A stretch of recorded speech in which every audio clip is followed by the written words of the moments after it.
Hello అందరికీ, ఇవాళ మనము కొబ్బరి పచ్చడి ఎలా తయారు చేయాలో చూసుకుందాం. దానికి కావాల్సినవి ఫస్ట్ ముందుగా మనము పచ్చిమిర్చిని ఒక కడాయి తీసుకొని అందులో వేపుకోవాలన్నమాట. పచ్చిమిర్చి బాగా వేగాలి. మంచిగా వేగిన తర్వాత అందులో పల్లీలు వేసుకోవాలి. పల్లీలు కూడా మంచిగా వేగాలి.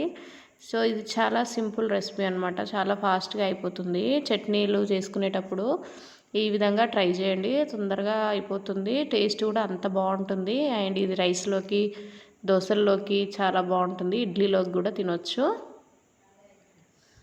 ఇప్పుడు మనకు పల్లీలు అన్నీ దూరగా వేగాలి.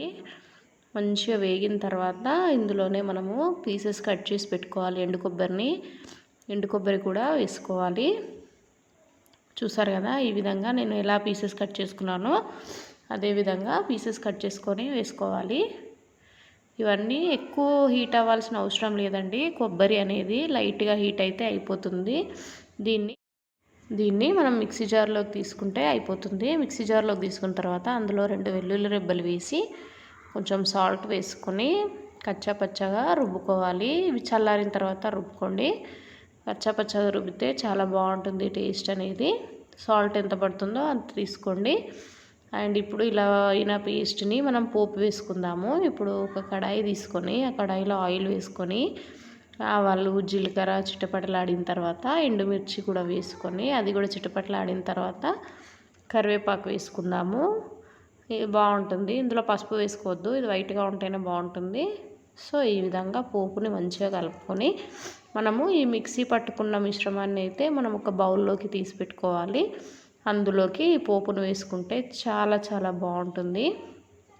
ఇది మనం దోశల్లో, ఇడ్లీలోకి తినొచ్చు. చాలా టేస్టీగా ఉంటుంది. తొందరగా అయిపోతుంది. మళ్ళీ 5 మినిట్స్లో అయిపోతుంది. టేస్ట్ ఈ విధంగా కూడా ట్రై చేయండి. నార్మల్గా ఇది రైస్లోకి కూడా బాగుంటుందండి. మీరు ఖచ్చితంగా చూసి ట్రై చేయండి. అండ్ ఈ వీడియో కనుక మీకు నచ్చినట్లయితే ప్లీజ్ లైక్ చేయండి, షేర్ చేయండి, సబ్స్క్రైబ్ చేయండి. మీరు కూడా ట్రై చేయండి. నేను కొత్తగా పెడుతున్నాను కాబట్టి మీకు ఇంకా ఎలాంటి వీడియోస్ కావాలనేది కూడా కామెంట్ బాక్స్లో చెప్తే నేను ఖచ్చితంగా మీకోసం పెడతాను. అండ్ చూసారు కదా, నేను ఇక్కడ దోశ వేసాను. దోశలోకి ఈ చట్నీ ట్రై చేశాను. చూడండి, దోశ కూడా మంచిగా వచ్చింది. మీకు ఎవరికైనా ఈ రెసిపీ కూడా కావాలి అంటే చెప్పండి, నేను కామెంట్ బాక్స్లో చెప్తే నేను ఈ వీడియో తీసి పెడతాను.